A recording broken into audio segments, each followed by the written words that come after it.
He's a six-time Emmy winner, writer for the Academy Awards, and has appeared in numerous on-screen productions around the world. He's written comedy for Billy Crystal, Bette Midler, Lily Tomlin, Whoopi Goldberg, Robin Williams, Shirley MacLaine, and he's gay. He is a pioneer in the LGBTQ community, and his ability to speak the truth while making everyone laugh with him is unparalleled. He's a tremendously witty human being, an old soul, and a fantastic writer. I'm speaking of none other than the legendary Bruce Vilanch. That's it. It's Bruce Vilanch. The only way I could get him here was offering him a Nate and Al sandwich.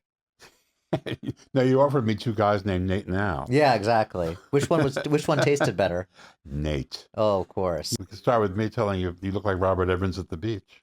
Tell me, what does that mean exactly? He had a certain look. He had the aviator glasses and he had the hair.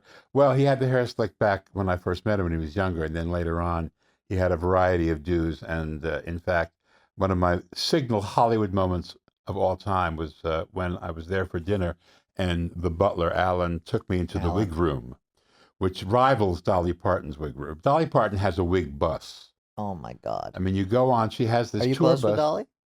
I worked with her for off and on over the years, so you can't get too close. That's right. Oh, that was good.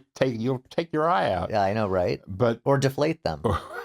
No, them, no, those things are weapons. Those are never getting deflated. She learned from the Hindenburg. Of course. She just don't let anything get in your way. Exactly. But she on her bus, she had where like the overhead compartments would be, like on an airplane, Right. wig. You'd open with those wigs all lined up. I wonder what her real hair looks like. It looks kind of the same. I mean, it's blonde. It's just shorter than all of those wigs, but I think she keeps it the same color as all of the wigs. But then I haven't seen her real hair in a long time, and maybe she hasn't either. Anyway, Robert Evans had the same deal, only he had an artfully lit closet. It was a room. It was a room in the house, and it was all of these things on mannequins, and they were labeled like Tuesday. But this is at what point? Because he had hair. He had hair, but he wanted to augment. He wanted to have more. He's my idol, literally. I mean, I wanted that house. I wanted, that is just everything about him. The funny thing to me about him is he created this legend about himself that makes you feel like he was a trivial person. But in fact, while he was doing all of this playboying and partying, he was running the most successful studio in town and producing really good stuff like Chinatown and The Godfather. I mean, he had refinement. But the funny thing is that half of the shit in that movie was bullshit. In the good days of the picture, half of that was shit. I know. But he was a showman. I was listening to the book. He did an audio book, My Side, Your Side, and the Truth. Picture. And it's hilarious. And I was on a plane with earphones listening, and he's saying, and I'm sat at the bar with a Carlisle, and Charlie Bluthorn comes in with this Jew broad who he says can sing. Right. And her name is Barbara. And I said, no, but she's a Miskite. Nobody will ever go to see her in the pictures.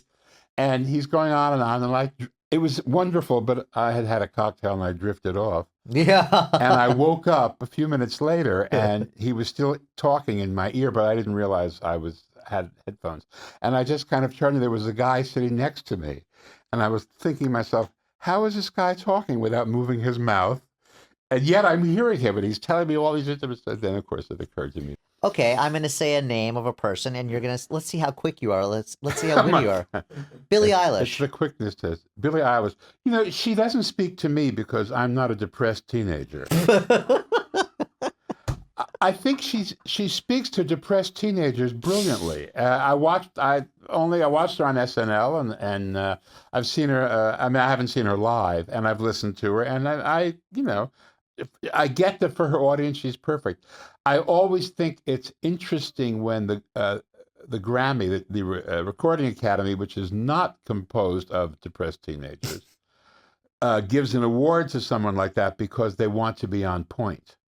That's important. But then that's the record business. You live or you die by whether or not you spot trends and you know what's out there. You know the market more than the movie business, more than television. The record business it's overnight, and that's why Okay. they give so many of those awards Here's another name. to people like Billie Eilish, who I like the way she dresses, and I like Phineas, the brother. My friend actually manages them. He's really Yeah. yeah. Okay, here's Smart another boy very or smart girl, Brandon. He's from whoever. Detroit. Okay, how about Imelda Marcos? Oh my God, I almost worked for her. What? Well, yeah, I was in Manila, which is where she was empress, Yes. and she was. We were doing the Miss Universe pageant. With hopefully she wasn't in it. But she wouldn't have minded, but she couldn't quite elbow her way in. Right. But What do you mean? All she had to do was just kill one of the contestants. there was maybe an age and a weight requirement at that point. Although there's in Miss Universe, no, because it's whatever the country. I mean, some of them are 400 pounds. Yeah. I mean, like Miss Samoa was Well, always the bigger the better. gigantic. Yeah. Yeah. That is right. They love them big. So she probably could have qualified, but I think there was that she didn't fight that fight. But she gave a state dinner and she announced that she was going to sing. Oh, And so Madam Butterfly no, she sang something from Mame. If you walked into my from life, Mame. Mame. Yeah, she wanted to do Mame. She Mame. wanted to do Mame and Dolly Hello. on Broadway. Yeah, She wanted to do Hello Dolly. she wanted to do Hello Dolly very badly. I would pay $1 million to watch the dictator's wife, Imelda Marcos, do Hello Dolly. I know. I jokingly said to her, "Well, you know, with those costumes at that period, they'll never see your shoes." How about the Titanic? Well, I went down on it. How about you? Oh. I'm a survivor. What about the Titanic? I just want to see how quick you were if you Oh. come up with a couple of Titanic jokes. It's a Titanic. The movie was 20 years ago. Let me see if I'm trying to remember what we had. There were lots of jokes about Kate Winslet floating by on a door, but I don't remember what they were anymore. Interestingly enough, the Titanic, there was a French Bulldog on the Titanic, which is the parent of all the French Bulldogs in the world. But isn't that amazing trivia? They were bringing this dog over to mate with English, other kinds of bulldogs, so they could create the French Bulldog in America. Well, he didn't get here, He didn't so make it, where no. did the kids come from? There was sperm that they had stocked up that they sent over on another ship At the sperm bank at Liverpool? At the sperm, well, you know, yeah. Yeah. And there were some others that but they used a lot of his sperm, so he was the progenitor of French Bulldog. I'll give you one more. Jews for Jesus. What about? What's like gays for Republicans? I mean, like gay Republicans, just go beat yourself up in the parking lot. Exactly. Just go pick one. What's your secret to writing good comedy? My secret, Kettle One. Kettle One is always good. I prefer Grey Goose. That's good, yeah. Oh, Grey Goose, well, you know. Actually, that's a drink lie. enough Kettle One, you'll get a Grey Goose. Exactly. I actually prefer Chopin. Really? The really Polish. I love Chopin. Very nice. I've settled on Kettle One, but you can bribe me with anything. You can slide a Tito's in there, and I wouldn't mind either. Right. But that is my drug of choice. Perfect. How about barbiturates? No, we used to have a joke in Bette Midler's first act. Very early, she would say, "It's tough when your drug of choice is Midol." Wait, hold on. So, okay, I just never did anything big. so especially today, how do you know when you're or how do you know when you're taking a joke too far or when you're crossing the line? It used to be easy, but in the last few years, it's become relatively insane. And partially that's because of the election of Orangina, Yes. and that has changed everything. And the Me Too movement, which came along probably as a result of that. So it's now very difficult because things that you wouldn't consider would offend anybody offend somebody, if not everybody. But isn't So- there some people I mean, like, I don't know, Kathy Griffin says whatever's on her mind. Well, that didn't work out so well one time. Well, but yeah, I mean that's what she's selling. But there's a difference, I I mean- guess, right, if you're making a joke, like at the Academy Awards that offends somebody versus going to the comedy club, right? Yeah, and also if you're Ricky Gervais, this is what you do all the time. You do it on the Golden Globes and people are shocked because they'd never seen Ricky Gervais, or they are not fans of Ricky Gervais. But it's not like he's doing something he doesn't. He's gone out of his way to be mean. This is his act. It's always been that way. Yeah, it's dumb that they asked him to do it. Yeah, I mean, imagine if you went to see Rickles in his heyday and you assumed everybody was taking him seriously. Seriously. Tell the audience where you live. Where I live in the dark heart of Hollywood. The dark? Yeah, well, it's Hollywood and Highland. It's in a condo on the site of Patsy D'Amour's Villa Capri. Oh, Did you choose that Sinatra location? steaks are specialty. Did you choose that location because it's near Chick-fil-A? It was spitting distance, and I mean that literally. Tui. Oh, tuy. No, I was in another building in West Hollywood by that architect, and I loved it, and I wanted to buy a condo, and so it was. Thanks for using me. A perfect unit. Well, I have Debbie Berg, the Queen of the Hills, who has been my real estate agent for all 3 of my real estate moves. Didn't you used to live in Nichols Canyon? I did live in Nichols Canyon for 30 years. Yeah, I had a house which I was crazy about. Debbie Berg was an assistant at ICM. She was on really? Michael Black's desk, and he represented. Was she related to? The president of ICM was Berg. No, different Bergs. Jeff Berg. Jeff Berg. No, but she spent so much time, as I'm sure you have too, when you started out, getting temporary houses for visiting movie stars or people who were working on pictures here. How did you get your start in Hollywood? My start in Hollywood. Oh wait, hold on. I see a joke coming up. How did you arrive? How did you get into Hollywood? On the Greyhound. Take Franklin.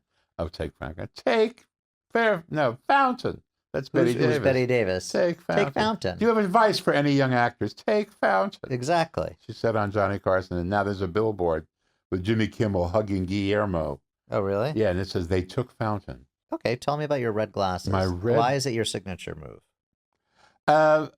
Well, I've always worn glasses, and when I was on Hollywood Squares, I made a fetish out of it. I would wear different pairs of glasses. I would every day. I would get a lot of different. My father was an optometrist, so I knew where to get frames, free glasses made. Where he wouldn't let me wear contacts. I was irresponsible. He said, "You'll eat them, you'll sit on them, you'll lose them. You'll eat them, you'll sit on them, you'll lose them." That's right. He was convinced. He said, "No, you can't." And so I would keep ordering glasses because I liked to play around with them, and I kept that up. And then the prescription changed, and I realized I would have to mortgage the house to change it in every lens. So I chose red because red kind of pops, and people would say, "Oh, Sally Jessy." And she was on a talk show host who had red glasses, and yeah, of course. And we had the same lawyer. lawyer. Where's Sally Jessy Raphael? Probably retired in Connecticut. That's where she lived. But they still say it, so she had some kind of impact. But red glasses are good. They're very good for me because I'm blonde, and they pop. They accentuate They make your face pop a little bit. And how did you get the blonde hair? The blonde hair I was born with, and as I got older, it turned dirty blonde. Mm-hmm. And finally, it was like getting brownish, and I was not really happy with it. And I was cast in a movie called The Morning After with Jane Fonda. Sidney Lumet directed it. It was the only picture he ever made in Hollywood. And when I went into audition, he said, "I like you. This is the only picture I'm ever going to make in Hollywood. Everybody in the picture is blonde." And in fact, there was a plot point. I think she was a brunette and she had to become a blonde so she could blend in because she was in disguise, because she was wanted for murder. So he said, "Do you mind going blonde?" And I said, "Which way to the bottle? I love it. Oh my God, they're paying for it. I'm a Hollywood blonde." And this was before a cell phone, so I took pictures of it and sent them to my mother. And she said, "Oh, you're back at your original color." That's funny. Said, "What?" She said, "You were a towhead." She had a sense of humor. Yeah. Oh, yes, absolutely. And you were close with her. I was. I actually remember we were at an event together when your mom got really sick. We were at the Skirball Center. Oh, yeah. Yeah, I remember that. So going back, what was your first gig? How did you get in the business? I was a child actor. I was never a child star. What? Vaudeville? Not vaudeville. Vaudeville was dead by then. I mean, I'm not that old. But I was never a child star, or we'd be having this conversation in rehab. I was just a child actor, and my parents encouraged it because I was happy when I was doing that. And my mother had some show business in her family, although not successful show business. But she had an uncle who was a Catskills comic who Oh, tried but never really broke through. right. So, but she'd kind of grown up with that aura of show business around her. So I did all that kind of acting, and when I was in high school, I started writing, and I was writing about what I knew, which was show business, because I was doing it, my side hustle. And I finally, when I graduated and I was going to college, um, my parents said, you need something to fall back on. I don't want to be an actor. I wanted to go in, and I auditioned for things, but back then it was like I was heavier. I had a deep voice. You were heavier. I was heavier. I mean, I was a heavy kid, and although I look at pictures now, and didn't look as heavy as I thought I was, which was strange, because the camera adds weight. So I clearly was not as heavy as I thought. But I wanted to act, and I was auditioning against people who were much older than I was, and I was never getting anything. So, and I could never get, I couldn't get kid parts. So they said, well, try writing, journalism. Newspapers will never go out of style. Yeah, right. How droll, how witty. And so I got a journalism and a theater degree and got a job in Chicago at the Chicago Tribune. And I met Bette Midler, who was just starting out. She was in Fiddler on the Roof on Broadway and playing one of the daughters. Wait, you met her how, though? She came to Chicago to do her nightclub act. She used to go, after Fiddler, she would go down the street to the Improv at a club called Hilly's, and she would sing. And she had a fabulous personality, and she had a whole attitude. And she, on her vacation from Fiddler, she got a gig opening for for Jackie Vernon, who was a deadpan comic, at Mr. Kelly's, which was a very chic nightclub in Chicago. And I went, and a friend of mine was managing her, and he asked me to go look at her, and I went, and I wrote a story about her. I reviewed her, and I wrote a story about her, and she said she called me and said, that story is very funny, you're a funny writer. And I said, well, you're hysterical, you should talk more on stage. And she said, you got any lines? And I began writing local topical stuff about the news, local stuff about Chicago, and some stuff I was doing myself. I mean, I would, every night I would get up at a club called Punchinello's and review the news and make stuff up, as we went along, which was great training. Yeah. And she hit. She went back into Fiddler, and then she got this gig at the Turkish Bath, singing at a gay bathhouse. And she wasn't the first, but she was the first one anybody noticed singing at the gay bathhouse. And that I started writing for her, and on the weekends I'd go on the road with her. And after 5 years of this, the paper said, you have to decide what you want to do. Are you going to be in the journalism game, or what will you do? And at that point, the Manhattan Transfer had started, and Bette's dresser's brother was Tim Hauser, who started the act. And they put together an act, and they got a television show. It was a summer TV replacement for Cher. No. And I took a leave of absence, came out here to write it. So with Fayette, who was Tim Hauser's sister, and Joel Silver, who became a huge producer. So that was your first gig, and then fine, and then you guys became attached at the hip. Yes, and I stayed. I just stayed, and I dove into the world of variety television. And you still write for her, right? Oh yeah, and it's only 50 years later. And she only works with you, right? No, she works with. We've had different collaborators as we've gone along. Other people. So would you say she's one of your best friends? Yeah, yeah. How about Lily Tomlin? I met her at Mr. Kelly's also. She was on Laugh-In already, and she came through. She had an act, and her act was all different monologues, and I would write for different characters that she had. Some were one-offs that were just in one particular monologue, and then there were recurring characters like Ernestine, the telephone operator. You're very close with Lily, right? Yeah, yeah. Who are your three top closest celebrity friends? Oh my God. Whoopi Goldberg? Whoopi, Nathan Lane. I mean, you mentioned some of them at the beginning.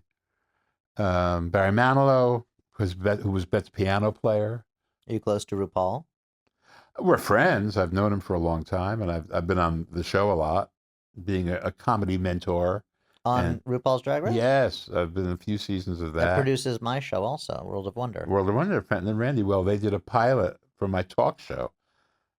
But I God didn't even knows know you had a when it talk was. show. It didn't get picked up. Oh. It was for Bravo, and they fielded 3 different talk show things, and then they changed hands and decided that they didn't want to program something at 11 o'clock at night in New York because that was 8 o'clock here, and they wanted they didn't want to do something that wasn't prime time. This was a while ago. Right. So they bought the West Wing, I think, and that was it. But this was before Bravo. Of course. Before This is when it was Queer Eye, inside the Actors everything Guild. changed when they did Queer Eye. Exactly. But it's a hysterical pilot, which I will show you sometime. I would love to see it. Oh, it's great. Debbie Reynolds, Tim Curry, David Hyde Pierce, Kato Kalin. Oh my God. Drives me on in a gold lame golf cart. My mother is my sidekick. Kind of like I feel like we could relaunch Guillermo. this somehow. It seems too It good. would be wonderful. It was a great show, and Fenton and Randy produced it. Where is this footage? Should I get it from Randy and Fenton? Yeah. Let's get it from them. That's funny. Sure. You expect me to go through my garage? Actually, I do. Right. I have a storage unit now where my life is on shelves. Okay, so who would you rather sleep with? Who would you rather marry? And who would you rather murder? RuPaul, Bette Midler, and James Franco. Wait, those are the options? Yeah. Well, sleep with would be Franco, of course. I mean, because, and he might even want to. Who knows? But I also said kill was a choice. Kill was a choice. I don't know. There's nobody I would kill. There really is nobody I would kill. But wait, didn't you have a shtick with James Franco? Didn't you guys have an encounter? We did, but we made up. Okay. I mean, I was defending him on the red carpet after the Oscar show 10 years ago that I co-wrote, and I was saying that he wasn't in his comfort zone, and I don't know, he got mad about it, and tweeted and stuff, and then his manager said, "Oh, take that down," and he took it down, and then the manager wound up embezzling a lot of money from him. Oh, nice. He was an ethical crook. Yeah, and after all that happened, then James came back and said, "I'm sorry that all happened. It's just, I didn't mean any of it." And I had a feeling he didn't. I had a feeling that he was probably chemically altered, like we all are. They catch you at a vulnerable moment, and you behave badly. How many Oscars have you written? I think 23. Jesus. Which was your last one? Actually, that was my last official one. Franco and Hathaway. It was 10 years ago. No, it was 10 years ago. It was 10 years ago? It was. It's Why did you hard for me to stop 10 believe. years ago? Well, because things changed a lot. Gil Cates, who produced it, died. And there was a changeover at the Academy.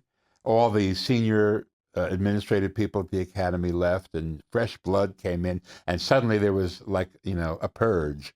Everybody who'd worked on it for years. It was purged. It was like, get rid of them. We're bringing in new people and fresh blood. And at the same time, they had a run of hosts who were talk show people. And talk show people have a dozen people sitting on staff writing jokes for them every day. And so they move them over to the Oscar show so they can double dip. They get their salary and the other salary. You wrote 23 years in a row? Yeah.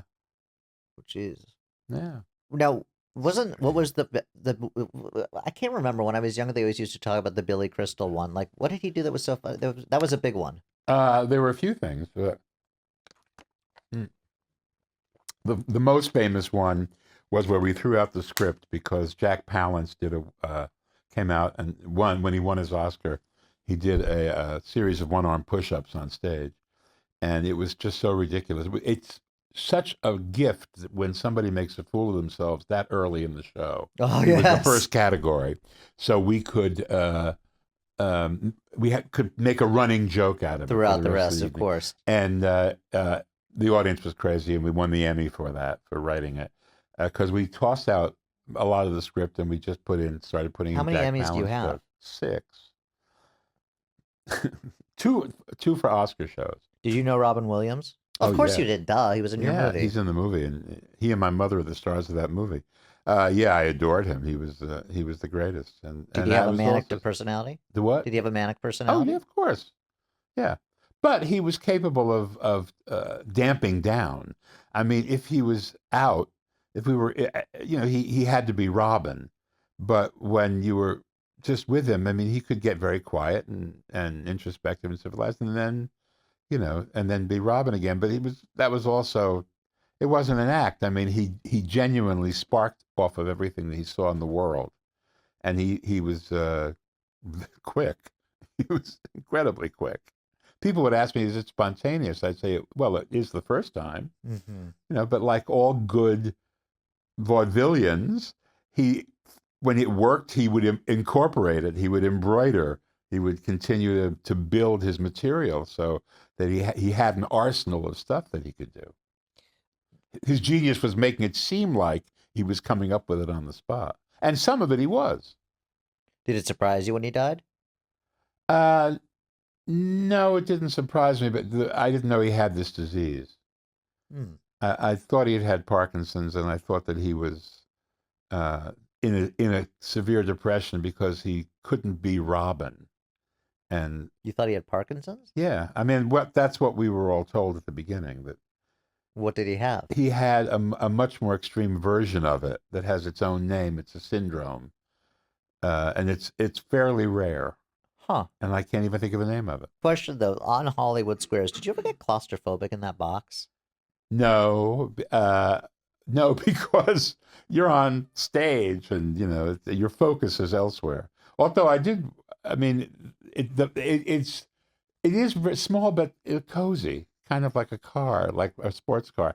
Well, Huh. I mean, it's not as small as all that when you consider we got both Serena and Venus in one box. And when they came in, they're Amazons. I mean, they are huge. Tennis players generally are How, does he have a huge ladder? people. How do you get up there? There are two spiral staircases on either side of it, and one goes to the one level, and one goes to the other level. How? Wait, when did the show go off the air? That went off the air in 2005, I think.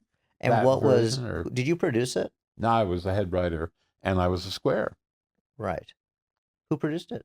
Pat Lee and John Moffat, Moffat Lee. They produced not necessarily the news and comic relief, all the comic relief shows.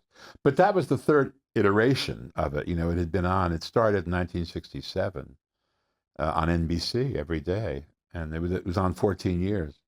And then it came back in the 80s with Joan Rivers and John Davidson hosting it. And then And then us, Tom Bergeron, Whoopi, yeah, who else was on it? Caroline Ray, Gilbert Gottfried, Brad Garrett, uh, me. We were the kind of a core group that was on almost every show, or we would alternate, we'd rotate, and then a lot of guest people. Okay, so it's Oscar week. What do you think is going to happen? Probably 1917. When Well, most of the voters were born. right. So, well, okay, fine. Well, what did you think of last year's? What happened last year? Was last year I'm Still a Slave? What was last year? 12 Years a Hooker? No, that was 12 Years a Slave. Spotlight. The Priest Touched Me. No, that's the thing about the Oscars. You don't remember what happened after all of this hoopla. You say to somebody, "Who won last year?" and you go, I don't remember. last year, was that Black Panther? It didn't win. Right. Oh, I forget. So I think 1917, probably because people who were actually in the movie business, I mean, the business of making movies, not the business of selling them or all that, um, are in awe of the picture because of the gimmick of the whole thing is two shots and what it took to orchestrate the production of that movie. And that's what the bulk of the Academy is. And they are, I think knocked out by what he did with that picture. And I think that they like Once Upon a Time in Hollywood, but it's a Tarantino picture, and they've seen Tarantino pictures I didn't before. really care for that movie. The what? I didn't really care for that movie. I had a great time. I loved it. Hmm. I saw it, but I saw it with a strange audience. I saw it at the ArcLight the first weekend. It was packed, and they cheered when the Manson girls get killed. And I thought, this is interesting. It's like 50 years of pent-up rage. Right, towards the Manson girls. And they're getting what they deserved. And I made the mistake of expressing that opinion somewhere, and somebody said, "Oh, they were young and they were influenced by a cult figure and they were on drugs." And I said, "You know, that was defense was used at Nuremberg. Yeah, right. It didn't work out well for anyone there either." I said, "That's just bogus. That's bogus." And so I thought it was interesting, but I mean, it's a Tarantino picture, and the big shocker is that Sharon Tate doesn't die. Of course, in Inglourious Basterds, we discover Hitler died in Paris at the movies. Right. So he just it's fantasies, and no, he never says that this is real. He sets up a world that's real, but it's all fantasy. Do you still do stand-up comedy?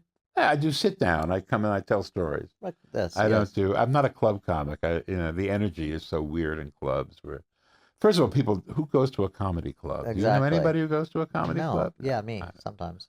Really? I'll go to the Only yeah. if I'm sleeping with somebody who's performing. Yeah, I'm not. Or if I have to, see somebody who's And I'm pretend gonna like be you doing care some just work to be make, with. I mean, it's there's a specific reason. It would never occur to me to go hang out at a comedy club and Well, I would think you see would the if you were bored. comics. You'd be like, I'm just gonna go there and see if anything funny. Maybe it's some good lines.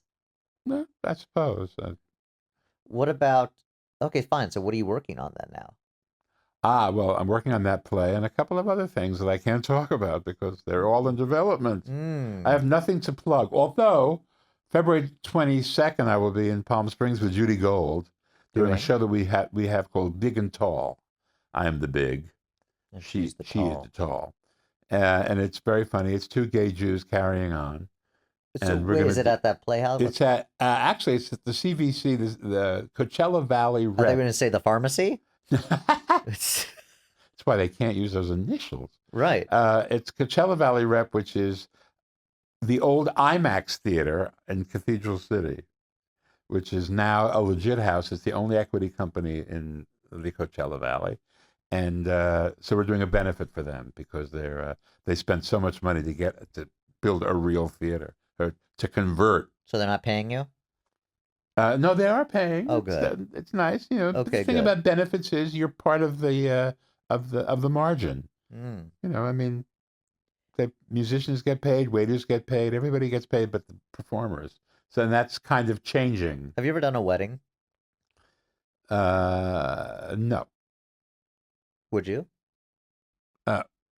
Well, I could have done yours, I suppose. I But know. you had girls pouring champagne from the ceiling. You so left early. I had to leave early. I had a friend who got into big trouble, and I had to go bail him out. What kind of trouble? It was just DUI, but it was he wasn't going to last at county or wherever they had taken him. I forget. He was. Yeah, county's not a good It was one. the wrong. And he had to ask you? He didn't have anyone else to ask? It came down to that. Well, we're very friendly, so that's You what missed the friends are caviar. for. He didn't have a lawyer who would run down there. You missed the caviar. Or a bail, but I missed the caviar. That's true. I did miss. Oh well, we can have some later Yes. privately. You wrote actually a couple good jokes for my wedding. Oh, it did really? Oh, good. They worked. They were great. I You didn't- don't remember the jokes? I don't think I was there when you did it. Well, you weren't because you left after No, appetizer. so I don't remember the jokes either. Well, there was one about it was very funny. We were there, and I was talking to the audience, and I said, "Hope you all enjoy the meal tonight. It's kosher, and it was curated by the Sultan of Brunei." Who certainly knows kosher. Exactly. That's absolutely right. That was a good one. It's funny. That is fun. The first rule of reality television is nothing is real. I love You your like show. my show then? I love all of that. The $1 Million Listing stuff is great. And I like Below Deck because it's all these hot people trapped in the ship. It's like Titanic, actually. Wait, hold on. Was the joke line hot people because they were in the boiler room? Partially. That was what I was thinking. I was going to say, but they don't hit ice. Although the new one starts tonight. The Sailing yachts, below deck sailing yachts. Who Kids right and now in the media is easiest to make fun of? well, Who not? Let me who rephrase the not? question. Tiny hands. Who I find it very dispiriting now because the political situation is so obvious that everybody does the same jokes and it's the same. I mean, what they're doing is, when a guy congratulates the Kansas City Chiefs because they're making Kansas proud, uh, uh, which is he's trying to tell us he doesn't know Kansas City is in Missouri. And this is, I mean, this is real. Everybody will do that joke. While all this is happening, he is distracting people with the wife wearing a shirt that says "I don't care," So and comedians all of that can't really stuff. make fun of people the way they used to, which makes it even harder to make fun of the comedian that made the Yeah, joke. well, yeah, but I mean, who makes fun of the comedians? A lot of like people, other comedians make fun of Kathy Griffin. Oh, well, because she got herself in a situation. They don't make fun of her. They make fun of that situation. Although I didn't remember hearing much of that. I was amazed at how she handled it. I mean, she kind of collapsed, which was not like her. She's come back since. She's kind of I saw her at come back Carnegie Hall and strong. she came back. It was great. Yeah. I've shown her houses before too. She's funny. Yep. I just did a benefit with it. We did the 50th anniversary of the Gay and Lesbian Center, I was there and Lily Tomlin was. and Lily and No, this was Jane. for the opening of Oh, that was the opening of the new building the Rosens of Anita Rose Anita Mae Anita. Rosenstein. And the Yeah. funny part was I went on stage to say hi to Kathy and then to Lily to actually to Anita Rosenstein, and I gave Lily Tomlin a hug and said, "You look so good, Anita." And then Kathy goes, "Oh my God, that was Lily Tomlin. That was not Anita Rosenstein. You just told her basically she was 30 years older." It was very funny. Closing thoughts. It's like Jerry Springer. Oh yes, I Closing can't believe that's thoughts. still on the air. He's not doing the DNA test. That's Maury. Yeah, Maury does the DNA test. is he still on the air? He is still on the air. Absolutely. Yeah, he is. How about Montel? No, I don't think Montel was on there. Montel was ill. Montel How had about Ricky Lake? MS. Ricky came back and went away I wonder where again. she is these days. Probably with Jesse Raphael living in a house together. She just went through a whole thing, Ricky, and she's a whole health thing. But and she had a bad divorce, and she's back. I mean, I don't know what she's doing. I see her. We used to have the same manager, and so we were friendly. She gave me an award once. She's a great girl, Ricky. Whenever Yeah, there's a Hairspray reunion, she's there. that's funny. Well, I think that concludes. Where can people find you? Where can they find me? Sorry, I'm that stupid Let question. me see this. Let's see. There's it that depends. old, We love that Shion, old hole in the wall. right? We love Matsuhisa. No, where can people find you on the internet? On the internet. That's wegotbruce.com. And where can they find you on social media? I'm on Facebook. That's I twat not. You're not on Instagram? I am, but I never use it Why? because I don't take pictures, and it's all based around pictures, and because I'm an adult. That was very quick. Well, it's true. I mean, I don't know anybody who's really on it, except the only person I know who actually is on all those things is Cher, because she has a deep-seated desire to be a teenage girl, and she refuses to let go, and more power to her. But everybody else who does that stuff has an assistant who does it. Bet tweets, but her tweets have gotten very political and angry. Like Jane Fonda. I don't know if Jane tweet. Does It's Jane? always about climate control. Well, that's her issue now. So I mean, Yeah, but she getting. doesn't do anything for her career. It's only about climate control, which I was like, what? You still have a job also? Well, she has one more season of Grace and Frankie that they're shooting right now. Only and one then more? I think this is it. They've all decided that to put an end to them. That doesn't mean she'll stop working. Jane will, No, she I won't mean, stop working. she's in such fabulous shape. I How's mean, Betty White? Is she in good shape? I guess I haven't spoken to her in a long time, but she's what, 96 now? I think she's 98. 98? Who's counting? When you get up there at that point, you just wake up in the morning and you're happy. Not exactly right. I was just with the Super Bowl yesterday. It was so sweet when they had the servicemen who were 100 years old, the World War II veterans who were 100 years old, come out and do the coin toss. And there's a joke there, except they didn't toss the coin. But I found that just so moving that they were these were like these are genuine heroes. As a comic, you always have to be up to date on what's going on. Are you constantly watching CNN and constantly watching? It's too depressing. I know. I mean, Well, to get your I'd rather material. read about it than have to actually watch. I mean, I'll look at it to see what people look like and how they talk, and every now and. But after a while, how much can you watch of Aunt Pitty Pat? Pardon me, Lindsey Graham, doing that? Well, but I mean, how much can you watch the Keebler Elf? I mean, Jeff Keebler Elf. Sessions. I mean, how much time can you spend watching those people? I mean, it's just crazy. Well, yeah, but like, Or Sewer Rat Barbie. Pardon me, Kellyanne Conway. oh, the worst. But like, but how about well, you have to know what's going on, what's relevant. Like, Well, you have to exactly. okay, you have to how keep do you up know what's on going it. on with Ariana Grande or Selena Gomez or any of these? Well, you can't escape that. I mean, What do you read about one it? dose of TMZ will get you up to speed on that, and uh, and people on my Facebook feed are always up on who Pete Davidson's nailing. Mm, yes. Well, I do them. I don't care. It's just, will you do anyone no, I draw the line. with who? Republicans. I Ugh. do. On that note, I could that three-way with Jared and Ivanka ain't happening. would you sleep with Donald Trump just for the story? No. Donald Trump came after me to be on Celebrity Apprentice. And I said, no, you'd fire me after the first week. Oh, that's funny. Because I wouldn't call Bette Midler and ask for $100,000, Oh, that's funny. For a charity. And I said, you need Joan Rivers. She has rich friends and she doesn't mind asking them.